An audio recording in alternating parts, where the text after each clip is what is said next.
happy holidays, and welcome to another episode of Bright Lights. I'm your host, Lacy Johnson. We're coming to you live from our studio in North Minneapolis.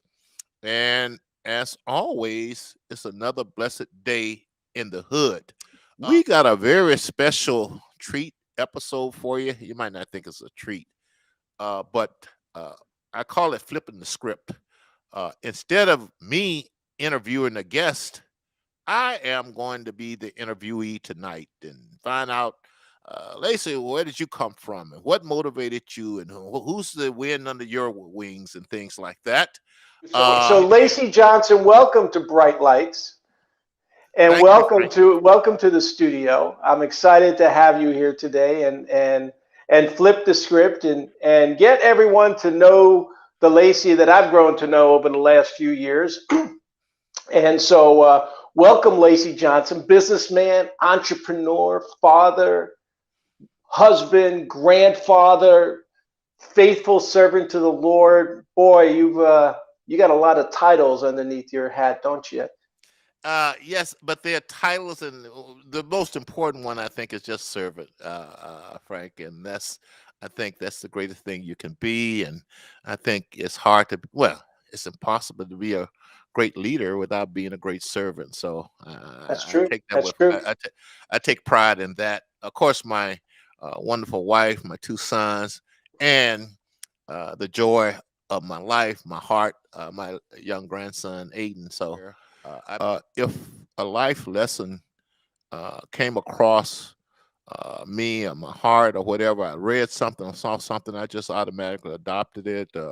Whether it's build your hope in things eternal and not put your hope in things material, whether how you treat everybody, whether to have faith and confidence that it is better to give than receive, and just know that the blessings that I received as a result of doing that.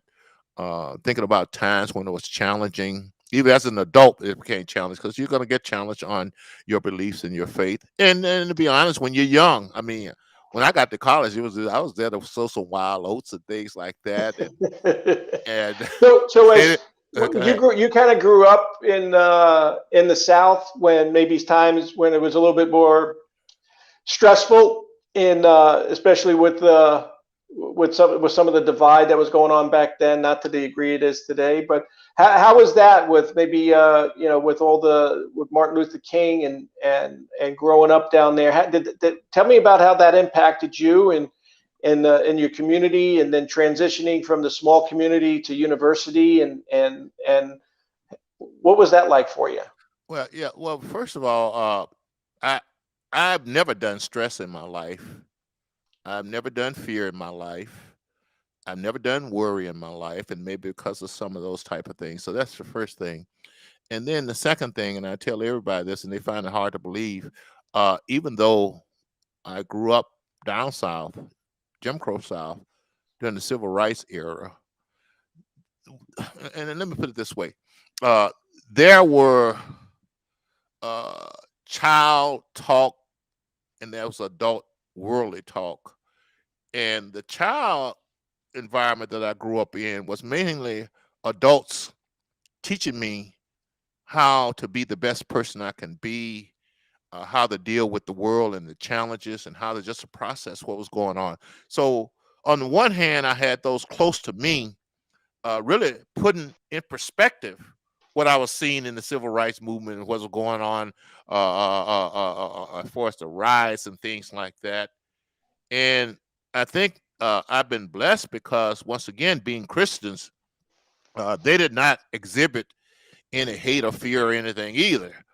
And it was just a wonderful, beautiful time. Yes, I mean, once again, it's scriptural. I mean, there's nothing new under the sun.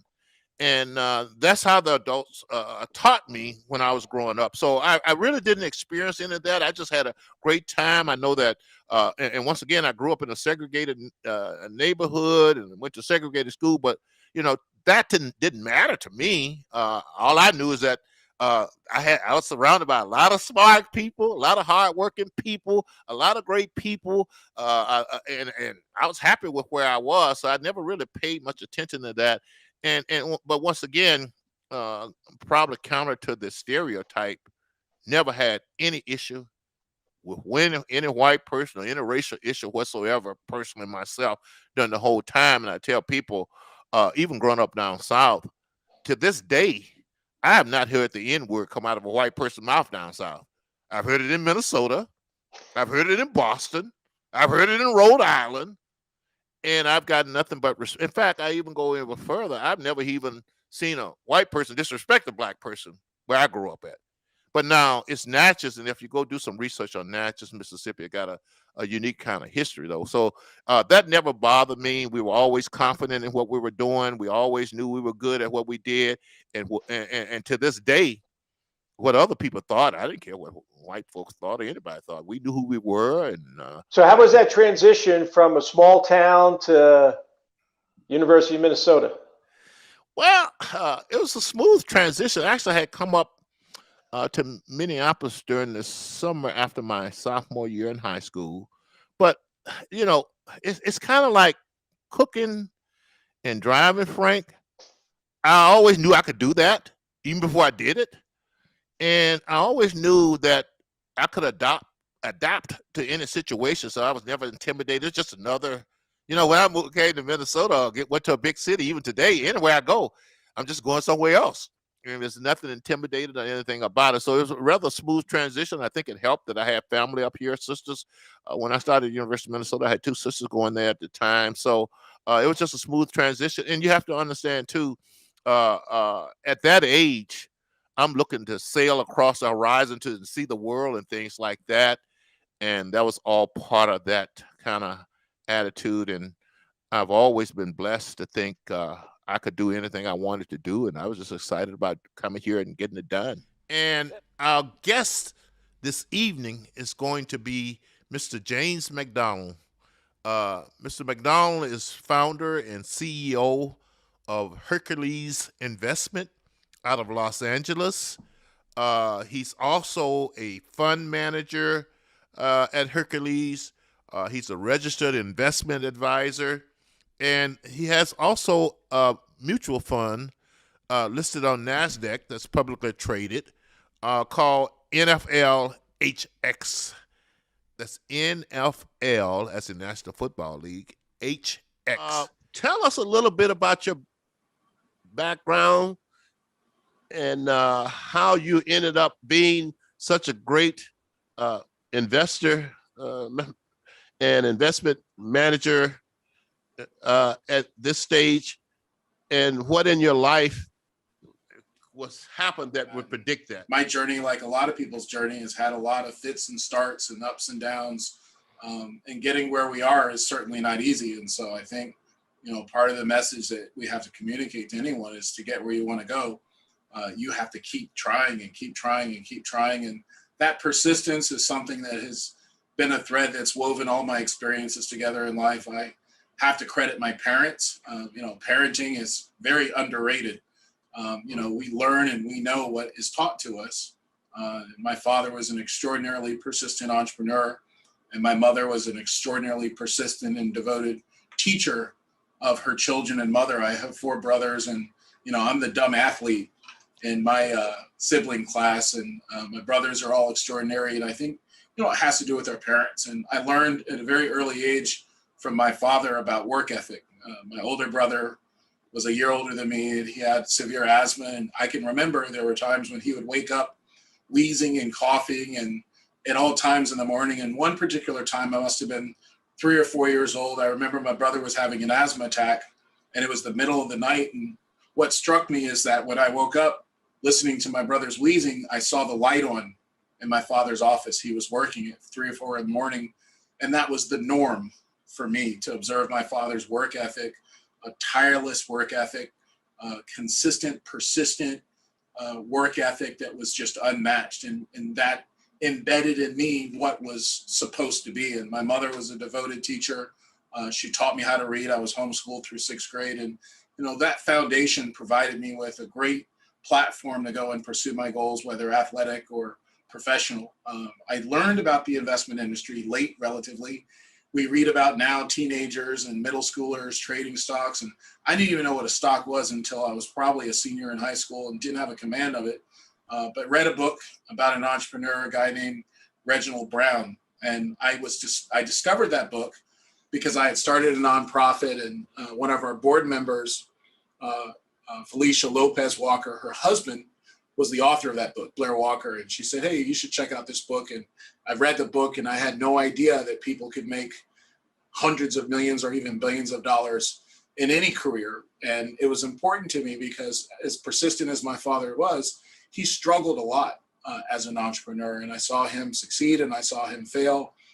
And so I had a strong desire to be successful and kind of avoid some of the challenges that my father had. And I read the book about Reginald Walker, and he matriculated at Harvard Law School. And so I had to go to Harvard, and, I took a circuitous path to Harvard. I originally went to a state school and had a football injury and had to drop out because of the severity of my injury. And when I went back to school, I made sure that I went to the best school in the world.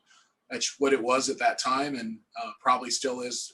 The Princeton and Stanford people will debate that. But I took advantage of the education while I was there. And so I'd say the two foundations are, parenting, having a household that guides you the right way, and then getting an education, the best education that's available to you. And, when I was at Harvard, people asked me about the parties or the lifestyle. I was in the libraries, man. There were 250 libraries there. I was in the libraries if I wasn't in class, soaking up every bit of information I could. And that has really prepared me for my career. So you mentioned a couple of things that I think is key. Family, it sounded like you had a 2-parent home, and I think Yes. that is a big key, even though people try to, it's not politically correct to say that nowadays. And you also mentioned education, and you combine that with a mentor, a role model in business. And so those are the three things I think, as we progress and succeed in those areas, it will get to the root causes of a lot of issues that's going on in our community. So I really appreciate that about you. Now, speaking of our community, there's a large amount of young people nowadays that don't trust the system. In fact, almost to the point where they don't even want to participate in it. Right. And we know that there are, yes, it's competitive, it can be tough, but we can't stay away from competition and toughness. Right. What would be your message to a young person out there who's saying, no need of me trying, the system is all rigged, et cetera, et cetera? What would be your message, especially those young people in these disadvantaged communities? It's a great question. And, throughout the generations, there persists rebelliousness from the youth. Any generation you go, change is sought out. I think it's important for young people to understand context. This social experiment, this political experiment called free enterprise, called democracy, is just that. It's very young in the context of world history. And if you study history, this place wasn't set up for fairness. It wasn't set up for equality. It wasn't set up so that everybody could be happy. It was set up to protect the guns and the gold from the king and the queen.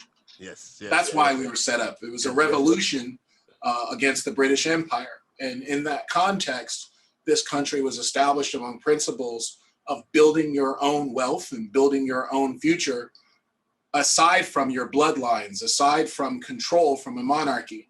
And in that context, we are all responsible for our own trajectory. We're all responsible for our own life. And I think that if you understand how and why this place was set up and understand what the Constitution really means, it means that we have an opportunity away from a king and a queen to make our own life and make our own future. And no one's going to give anything to us. We have to go out and set goals and work extremely hard to reach those goals. And I think if young people understand that and understand that this is not set up for you and everyone else to be happy, for you and everyone else to get ahead, it's set up for equality of opportunity. And we know as African Americans that we are behind a huge 8 ball with that, but we're catching up quickly. And every single day and every single decade and every single generation, we're making advances. And now it's your turn. You can go out and you can create a whole new set of possibilities.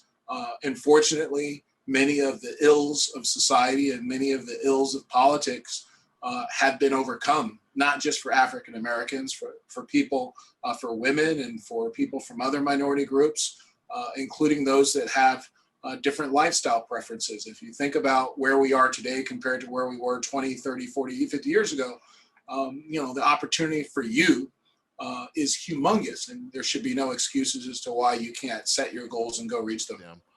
And so I'm very proud tonight to have as our guest, and we expect for him to be joining us here shortly, the Reverend Jerry McAfee. Reverend McAfee is a pastor of New Salem Missionary Baptist Church, and in the spirit of full disclosure, both he and I have been members there he's been a pastor and I've been a member there for 34 years, and we worked together on quite a few things, and I've just come to admire his commitment. So how you doing this evening? Well, I'm pretty good. And you? I'm very well. So Reverend, let's dive. I've told him about all your things. Let's just dive into some issues out of respect for time here. Let's start with a fundamental type of question for you, Rev. What do you see as the role of the church in this community of New Salem, specifically New Salem Missionary Baptist Church, of which you've been a pastor for 34 years? And I explained to him, I've been a member for 34 years. So we kind of came in together. What do you see the role as New Salem Missionary Baptist Church and the other churches here locally? Well, and across the country? Go ahead. I'm sorry. Historically, as a people in America, we've never made great strides without the church. The church has always been in the forefront. Over the last 30 or 40 years, certain powers that be have tried to relegate the church to the back seat. And as a consequence, we see what our communities are looking like. For 30 some years in New Salem, we have been feeding the hungry, clothing the naked, visiting the sick and in prison. And wherever the particular need in the community has been, we've tried to meet that need. Normally, and this, financed by us, because powers that be want an impotent African American church. We talk about self-sufficiency, the whole nine, and I'm of the opinion that there are many that would choose us to need them rather than to allow us to fish to feed ourselves. And so as a church, we've tried, you name it, from education on down, we will either go up together or we'll go down together. This society is dangerous and sick. Mm-hmm. Both black and white is dying. And we are going to either come together and find a way to make this thing work, or we'll die as fools. I believe that collective clear minds can do the right thing to help those who need to be helped. Those who don't want to be helped, then we got to deal with them differently. You know me, I got some work for you.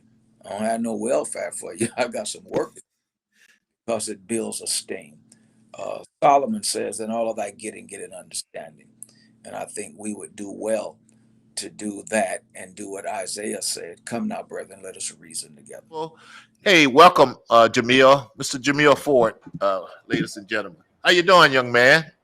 Thanks a lot. I'm doing great, Mr. Johnson. It's a pleasure to be here with individuals that had Confederate bumper stickers, but they seemed to get along together and found their ways and understood their differences. But in a lot of cases, there was respect. I had some troubling moments, and it was the first day of my 6th grade year where I started having a conversation before class started. And the teacher said, "Jamil, today can be the first day that you have changed your life moving forward." Mm-hmm. As she was saying that, I had some other students coming into the classroom that weren't the typical students. In fact, they had elders that were coming into the classroom with them. They were special needs as well as autistic students. And it was that moment where the light bulb went off and said, "Jamil, whoa, you are in a room with additional support and care specifically for individuals that may need some additional support. If I was growing up today, I would have been labeled ADHD. I would have been held back and many other things. Yes. Fast forward. I find a lot of Northerners, especially white liberals, they wouldn't dare go down south. They think it's a bunch of rednecks. They think, it's so bad for us poor black folks down there. And nothing could be further from the truth generally. And what I told them is that we work around each other. We respect each other. And, and I'm not going to spend too much time on this, but I tell them two things. One is I never heard the N word come out of a white person's mouth until I got to Minneapolis. They find that hard to believe. And I know my little town, you mentioned Natchez, Mississippi, is kind of like a special pocket. I have never in my whole life, in my 60-some years, seen a white person disrespect a black person down south. And people find that hard to believe, but that's the way it is. Some of our best friends are white, and some of them probably have Confederate flags, but you can count on them to be in your corner, and you could be friends. And so there's a certain amount of respect. And I normally try to tell these Northerners who've been sitting around listening at the media, New York and California, the people who think that they are the smartest, richest, greatest people on this earth, the image that they project people in the middle of the country and down south is just totally wrong. And I'm getting sick and tired of it, as a matter of fact. And one last thing, when I got to the University of Minnesota, I love big city, East Coast, West Coast guy thinking they knew it all and proving them wrong that they really didn't know anything. So that's a little personal side there. You're so a young that's teenage man yourself. How in the world are you going to be able to raise another child? And I know the response at that particular time was, if there's a God that exists, he will see not only me through this moment, but it will be a negative in one's eye, but it will allow me to persevere and take on the responsibilities that I know I need to do. And so at that point in time, I was not only playing football, but I was running track. And I was also working late hours in banquet setup at the local hotel in St. Louis Park, 30 hours a week while going and attending school. And so out of all of that came my first child, which is now 26 years old. She has not only served a first term of being in the National Guard, but she has graduated in her undergraduate studies, and she's finishing her thesis right now at Minnesota State University and College down in Mankato. And so through that whole process, as a young teen trying to transition through Minneapolis North High, dealing with all of the urban issues and struggles, I made sure that I was going to not only be an active father in my daughter's life, but I also wanted to make sure that I took as something as an easy opportunity where anybody could have ran, but I stuck to my guns and reassured that I would be there not only as a father, but moving forward, I would make sure that whoever I brought into my life for a long-term relationship, that they not only have the respect and the ability to support my daughter, but also be the woman, the queen of my life. And I'm really impressed by what he's saying. So this evening, ladies and gentlemen, welcome my guest, Mr. Todd Williams. Hey, Todd, welcome to Bright Lights. Glad to have you here. Thank you, Lacy. And I'm thrilled that for the invitation to join you on the podcast and the stream today. And I'm excited to be part of this. I've always been of the belief, Todd, that when we have children, our priorities have to change and our thought patterns and our behavior have to change. If you agree with that or whatever, what changes? How did your outlook change once you became a family man and a father? Thanks, Lacy. That's a good question. I can't necessarily say that too much changed, other than the fact that, you know, as you think about purpose, my purpose expanded beyond myself and really started to be around like, how can I create that environment that's going to be the best for our family? What are the best interests for our families? What are the things that they're going to need as best as they can be successful, while at the same time allowing them to be them, allowing them to be their authentic self, and allow them to develop their own friendships and to not overstep, but really just to provide an appropriate level of guidance. But I'd say, as far as my own personal maturity, I'd say that more than anything, it it started me to focus beyond myself and started having me think about others. Now, I think we'll talk a little bit about some of the community service things. So that's always been integral into my personal DNA. But it also needed to be also encompassing of the family. And there's a balance that happens in that space, right? So how do you maintain balance between investing in your own kids and their growth and development, as well as there's a lot of folks out there that could also benefit from either ideas, um, support, development, mentorship, sponsorship. There's a lot of other things that can also happen. Is if you're not skilled in building and maintaining an inclusive environment, it goes away. And the example I often use, or the metaphor I use, is I talk about the leaky bucket. And if you can envision a bucket with holes in it, right? Mm-hmm. I call that the environment, right? Right. And many times there's quick fix solutions where people are putting water in the bucket and the water's going out of the bucket. And so the knee jerk is to say, well, let's get some more water. Let's put more water in the bucket. Mm-hmm. Well, you haven't addressed the main contributor to the lack of output, and that is you still have holes in the bucket. And so while there's a desire to get more water in the bucket, and I don't, um, I, in some sense, applaud the intent there, it's not getting you anything. And so you actually deal with bigger issues of retraining, having to bring in new folks, and you're just kind of recycling it through.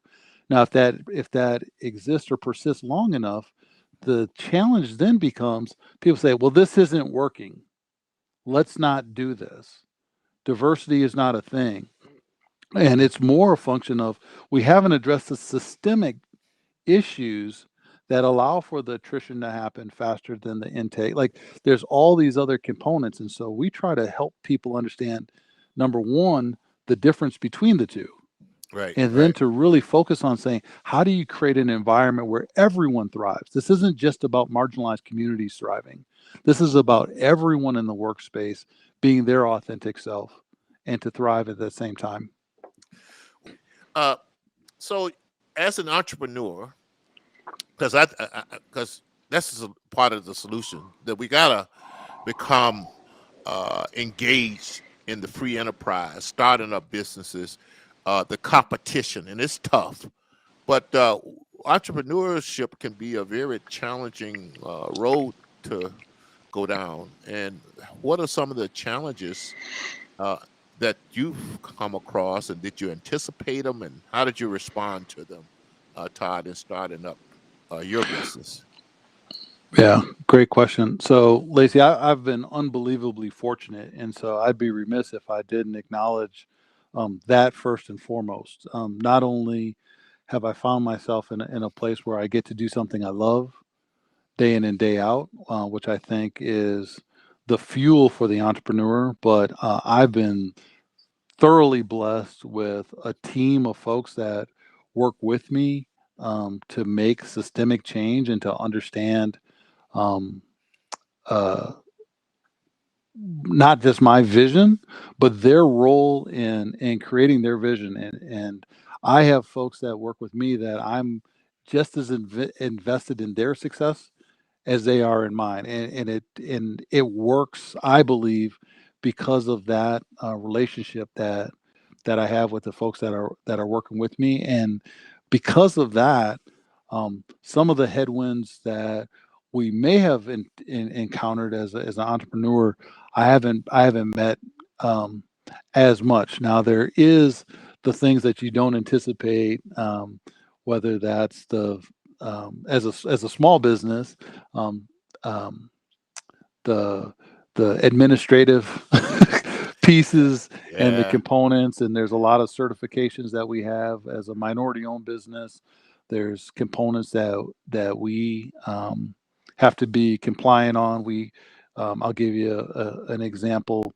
um, we have to also make sure that if we're working with anyone that's part of the federal government, that we make sure that our employees have all of their um, required um, elements kind of taken care of. And so we do that, and it's some of those things that you don't anticipate, but that require time, energy, and effort. And Mm-hmm. again, as an entrepreneur, that's the one thing that's in very short supply is time, energy, and effort. And so you have to be very strategic around where and when you invest for, again, the greater outputs. But what's fortunate is that I love what I do. My team is amazing. Defund the police reform. Uh, Lisa, I was telling someone, Rodney King happened 30 years ago. I think it was in 1891. We're still talking about this issue. And why? Well, I'm going to ask you this question.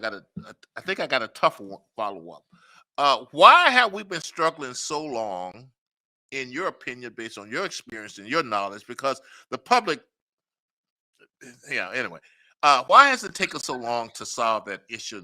And what is it going to take in your mind, in your opinion?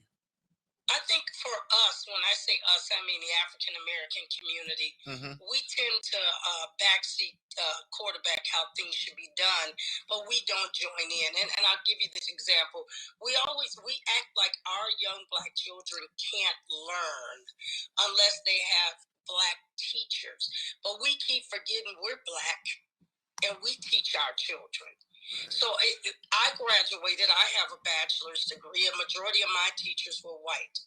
We tell our kids that they can't learn because they're poor or they're hungry. I come from poverty. I was hungry. And I'll say I have a bachelor's degree and my children have degrees. We offer excuse after excuse after excuse, and we don't take any ownership in the roles that we play that decrease our kids' chances of being a success. So when we talk about the police department, everybody has a solution, but none of them are willing to actually wear the uniform so that you can actually see from the inside that the problem is not just the police. The problem is us as well. So when you talk about police reform, and you're not talking about community reform at the same time, you will never see any change. So if I have 90 homicides in my community, what does homicides and shootings bring into your community? Law enforcement. Yep.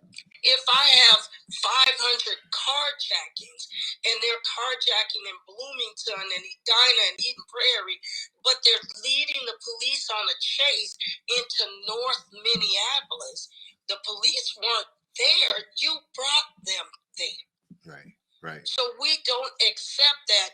A lot of the issues that we have with law enforcement is not all law enforcement. Part of it is us as well. Right.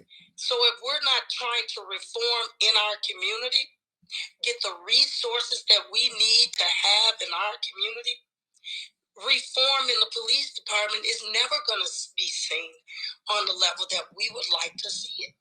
Finally, somebody that's making sense on that issue to me. Now, I'm going to introduce my guest, family man, fraternity brother, friend, confidant, and I'm just a big supporter of Coach Larry McKenzie. Welcome to Bright Lights, Coach. Thank you, Lacy. Thank you for having me, man. Honored to be your guest and participate today. And man, that was, I tell you, that was, I mean, that was quite the introduction there. So Well, you deserve it, man, because I've been knowing you for a while. I've observed you. I've observed your habits, your discipline, your goal settings, and all that stuff, your commitment. And to be honest, a lot of times you set example for me to follow. So I really appreciate that. I remember the one game in my life I remember losing is to you, 1-on-1 over on Lindale. Uh, I still I still got that on my mind, man. I can't get over that one, Larry. And in fact, I say this, and people find out that's the one bad shooting game I can ever remember. But here's the thing: you were a pretty decent player yourself, and high school. And tell us a little bit about your Yeah, I mean, athletic exploits. I grew up in a basketball family. I mean, growing up in Miami, everybody knew my dad. They call him. We call him Pops, but his friends call him Applebite. I don't know why or that kind of stuff. But he was known as being, he was a real high school legend in Miami, playing at Booker T. Washington High School. I never knew that. Then his younger brother, my uncle, who we just buried a few months ago, Stan McKenzie, came along. He played basketball at Miami Northwestern High School. Went to NYU. Won at that time they won the NIT in 1965, which was the NCAA championship back then. He was drafted, went on to play 7 years in the NBA. So I grew up in a basketball family. Was a pretty good basketball player in high school, and then came to the Midwest and played for NAIA at the time over at Wisconsin River Falls. Had a challenging career, not because of my talent, but because of my attitude. And then coming out of that time, I tell people we grew up on the tail end of the civil rights movement, so carrying some of that stuff with me didn't quite work out. But I always tell people, Lacy, when I reflect in my college experience, it was actually God preparing me to be in this situation where I am now. He was preparing me to coach the young men who I was right. At the time. And I always say, there's a reason for the season. And that was what that season was about, is preparation for Coach McKenzie to coach other young men, much like himself. Would you say that especially today, and the divorce rate again is skyrocketing in every community? I don't care if you're black, you're white, Hispanic. I mean, the divorce rate is at the highest ever. And back when we were young, divorce was not prevalent. There was always a father in the home. Mm-hmm. There was always dad to come home with. So how did that? Do you think that had a bigger impact that maybe most people don't understand? Growing up, knowing that your dad was there, he was the mom saying, "Wait till your dad gets home," or but knowing that he loved you. And talk a little bit about that, because I really believe most people don't understand the value of having the dad at home and what that does to the family unit, not only for the current generation, but for future generations. Okay. Well, first of all, a little correction. My mom wasn't the type to say, "Wait till dad get home." That wasn't mom. In fact, my dad might have spanked me once when I was about 5 years old, but my dad never. But mom, that's a whole different story. But yeah, just have. Well, let me put it this way, Frank. I had two parents. I had a support system of older people that I knew that loved me and cared for me and wanted the best for me. I mentioned I had a mentor. I mentioned I had great friends. I mentioned the morals and ethics of the environment that I grew up in. And where I'm getting to, Frank, look, I don't know. I can't imagine what it would be like not to have my dad in the house. And I just strongly believe, and I probably looked this up, that there's a natural instinct in us to want to be around our natural parents.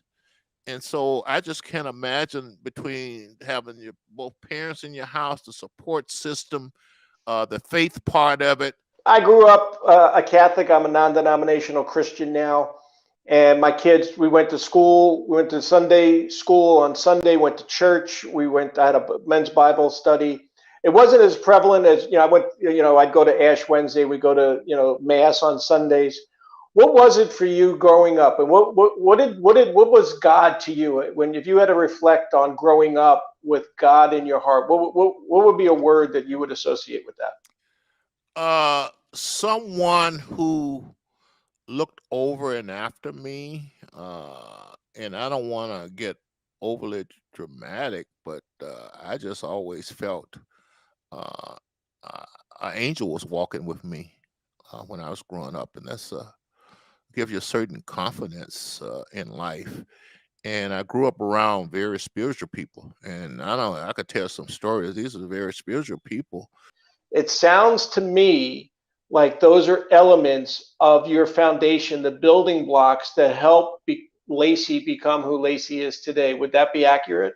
That would be accurate, more than accurate, as a matter of fact. And right, I guess I'll just reiterate two things.